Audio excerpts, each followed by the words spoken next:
Tá, com isso eu vou falar um pouquinho então agora sobre a primeira parte do projeto aí, que basicamente é como a gente está selecionando os experimentos e como a gente vai montar os protocolos a partir disso aí, certo? E, obviamente, essa é a parte em que vocês começam a ser necessários, todos vocês aí e tal. A ideia é que a construção de protocolo seja coletiva.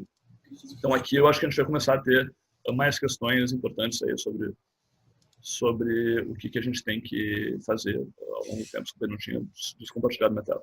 Clarissa, obrigado pela presença.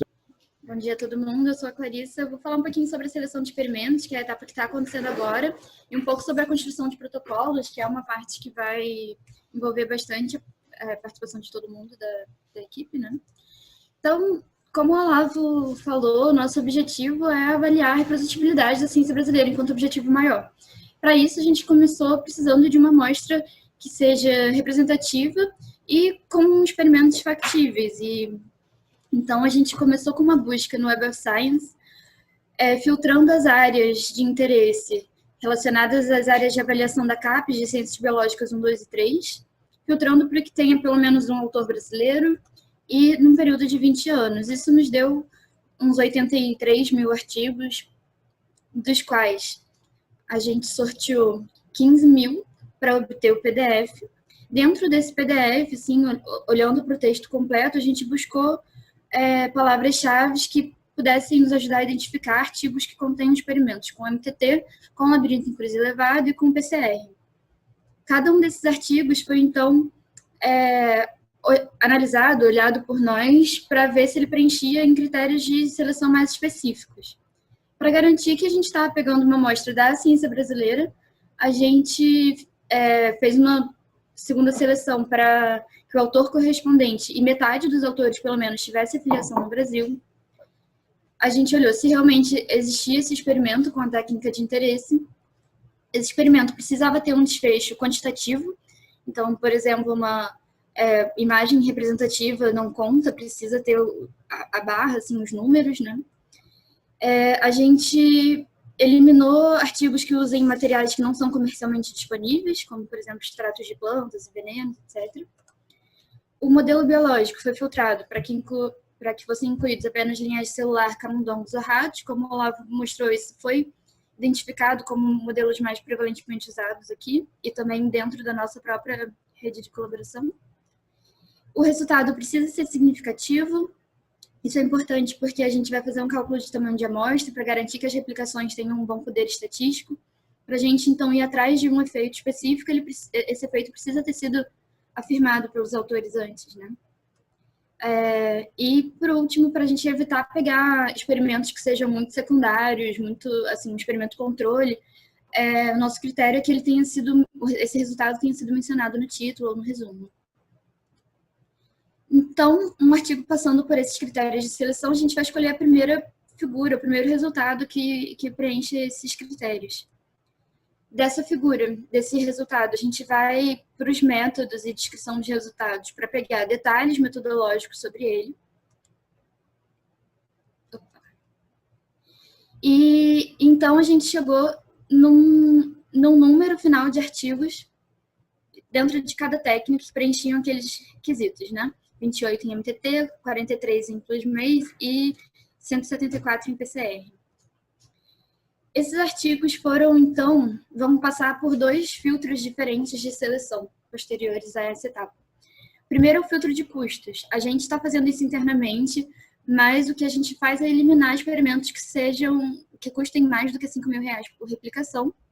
O segundo filtro é o filtro mais de expertise dos laboratórios participantes. A gente precisa que tenha pelo menos 3 laboratórios que tenham a possibilidade de realizá-los. Para isso, a gente mandou aquela pequena descrição dos experimentos para vocês. A gente tentou resumir o máximo possível assim, o experimento. Claro que faltam muitos detalhes, mas a gente tentou ressaltar pontos que a gente acha importante ou que poderiam ser limitantes. Então, por exemplo, você usar o modelo biológico exatamente, a forma de administração, você tem que remover um tecido específico e realizar a técnica de determinado jeito. A gente fez uma pré-filtragem assim, pelas descrições que vocês já tinham fornecido anteriormente, mas algumas coisas a gente nunca tinha perguntado. Então, por exemplo, o sistema de inalação, isso é uma coisa que não esteve no nosso formulário de cadastro, então a gente acaba mandando para todo mundo para ver se alguém pode, né? E é aqui que a gente está.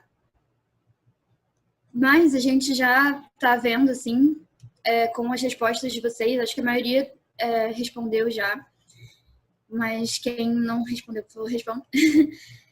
A gente já viu que não deve ter experimento suficiente para continuar, então o que a gente vai fazer é voltar lá na primeira etapa de baixar mais PDFs, encontrar mais artigos, fazer mais seleção, e possivelmente depois a gente vai precisar mandar mais resumos para vocês. Também dentro do que o Olavo já falou, a gente deve abrir uma segunda chamada rápida para tentar incluir mais desses experimentos dentro dessas expertises, né? Então, isso vai ser repetido até que a gente consiga 20 artigos, 20 experimentos, né? Dentro de cada uma das 3 técnicas dessa primeira leva. Cada um desses 3 vai ser, então, pareado com um laboratório, com os laboratórios possíveis, até que a gente chegue numa distribuição que cada experimento vai ser designado a 3 laboratórios diferentes. Então, essa distribuição vai ser feita de forma a balancear o nível de trabalho para cada um, né? Todos os laboratórios, a gente espera que executem entre 2 a 6 experimentos, depende bastante da técnica, mas considerando o tamanho de amostra, a gente também não quer que ninguém fique sobrecarregado com experimentos gigantes ou que durem muito tempo e por aí vai.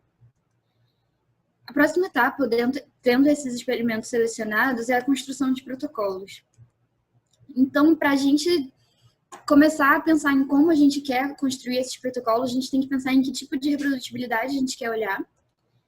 E a discussão em torno disso envolve uma variedade muito grande de conceitos. Assim, você pode ter a reprodutibilidade sendo considerada desde aquela replicação direta, em que você usa exatamente os mesmos materiais, os mesmos métodos e protocolos, até uma replicação mais conceitual, em que você pode até usar métodos diferentes, desde que você queira continue demonstrando o mesmo tipo de efeito.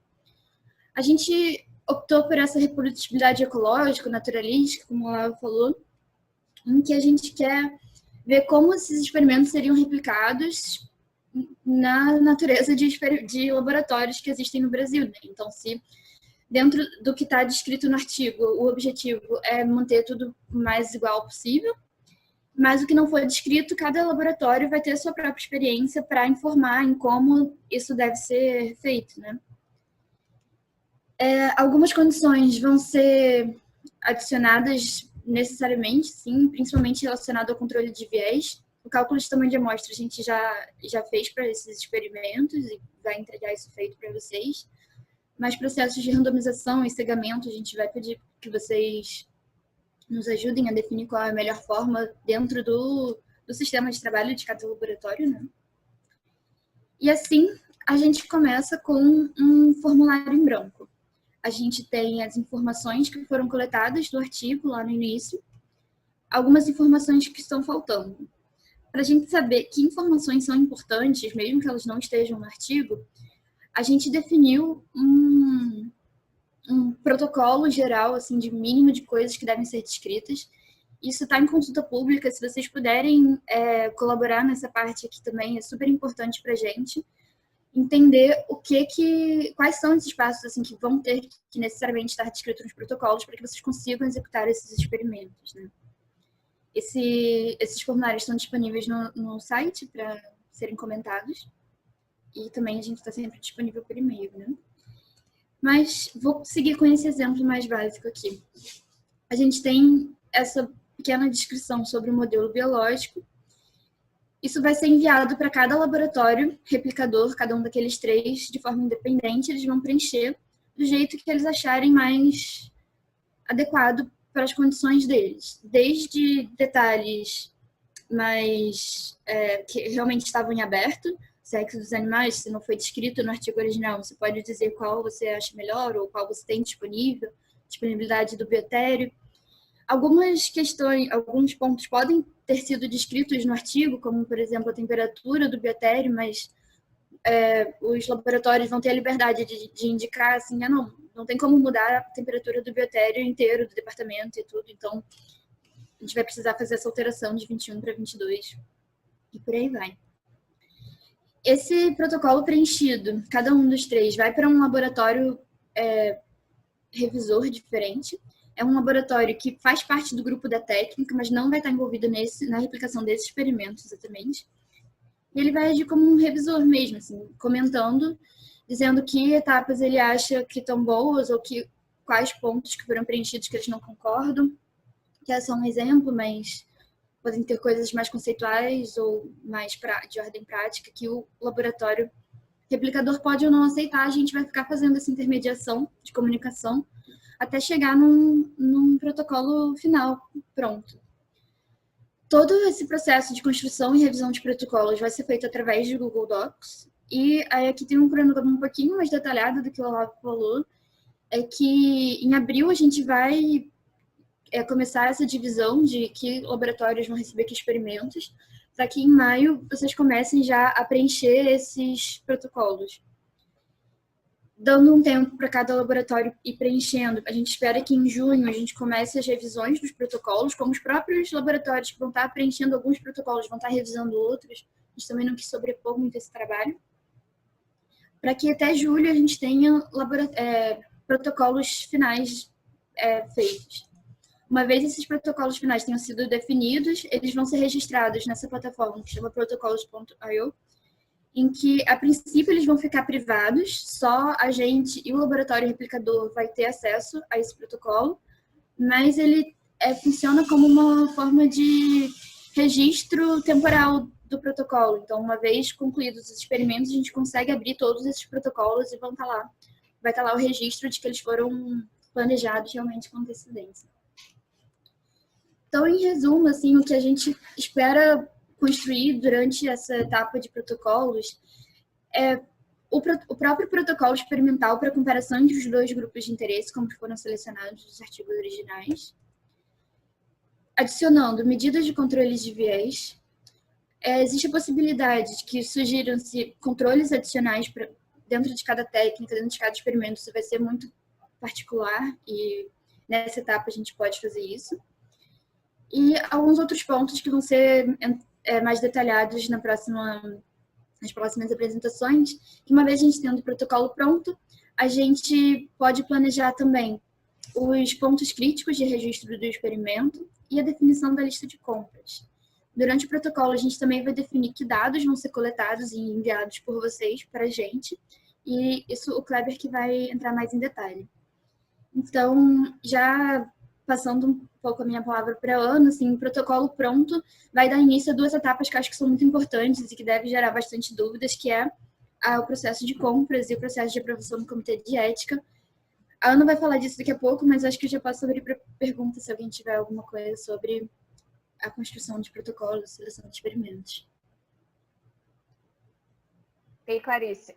Não é necessariamente sobre o assunto em si, mas a Luciane Fragel, desculpa, ela quer saber se vão ser disponibilizados os slides dessas palestras. O Olavo já respondeu, tá, Luísa? No chat. Acho que responde. Acho que sim. Não tem... Muito obrigada.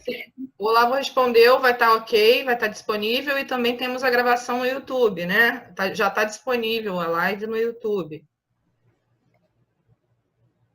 Legal. Tem mais alguma coisa? Já passo a palavra para a Ana. Você está mudo, tá, Olavo? Desculpa, pois seu problema está mudo, assim, então. Se quiserem fazer enfim, se vocês quiserem desmutar vocês e fazer uma pergunta em voz alta, a gente está aberto. Se não, vocês podem mandar por escrito, só mandem para all panelists aqui, porque eu mesmo estava respondendo privadamente sem querer. Michael Andrades, do Hospital de Clínicas de Porto Alegre. Bom dia a todos. A minha pergunta é a seguinte: eu entendo a importância de fazer o processo de aplicação de ponta a ponta, desde o experimento animal até o PCR, por exemplo, que é o meu caso. Mas eu pergunto se não seria mais fácil, se não seria mais isolado um laboratório centralizar a parte de experimentação animal e distribuir as peças para os laboratórios para fazer o teste de replicabilidade só da técnica em questão, no caso PCR, bom, e outros também. Vocês pensaram nisso? Isso ainda é possível ser adotado? É interessante, assim, é outro projeto, né? Assim, quer dizer, na verdade, quer dizer, a parte interessante que você isolaria, mas assim, de novo, eu concordo com você, quer dizer, tem que ser feito, tipo, o experimento é de ponta a ponta. Você poderia, a gente tem muito essa coisa da reprodutibilidade ecológica de querer fazer, sabe, de querer fazer independentemente em 3 lugares, assim, e tal. Eu acho que fazer o PCR independente, mas a experimentação animal num lugar só é menos rico, talvez, do que fazer, enfim, cada um em 3 lugares. Poderia fazer, sei lá, mas a gente poderia ter quebrado, isso seria uma coisa, talvez, logisticamente seria interessante, assim, quer dizer, pô, quebra só a parte de experimentação animal, faz cada um em 3 lugares, e aí depois, sabe, você separa, talvez seja mais fácil de achar laboratórios, mas, assim, acho que nesse momento é muito tarde para mudar isso, assim, e tal. Acho que a gente já está bem focado na ideia de que o experimento seja feito inteiro num laboratório, assim, então talvez fosse mais prático, você tem razão no sentido de logística, eu acho. De logística, de custo de aprovação de comitê de ética, tem alguns pontos favoráveis, claro, o desfavorável é que tu não replica de ponta a ponta. Mas é de se pensar para uma segunda etapa, eventualmente, isolar as variáveis aí desse processo, caso a gente ache dificuldade de replicação, não é? Isso é uma. Eu acho interessante. Quer dizer, você tocou num outro ponto aqui, que é a questão de vamos tentar isolar variáveis metodológicas que são importantes. Isso não é o objetivo primário do projeto, que é mais estimar a reprodutibilidade. Dito isso, isso é uma coisa que é extrema. A literatura carece extremamente desse tipo de coisa, de variabilidade interlaboratorial, do que importa e do que não importa. Isso é um ganho secundário potencial importante do projeto aí e tal.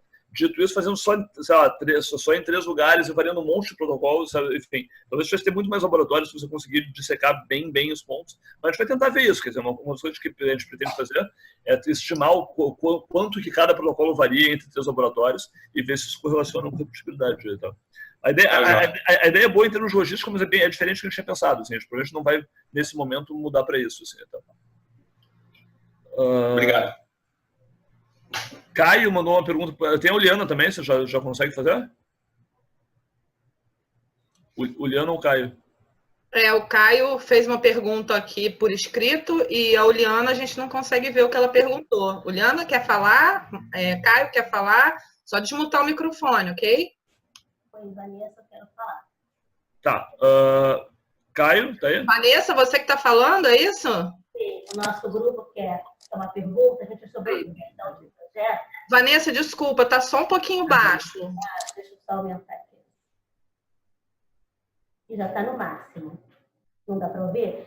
É porque a gente ficou com uma dúvida, porque é bastante interessante, mas a intenção seria a gente reproduzir o que a gente lê num artigo.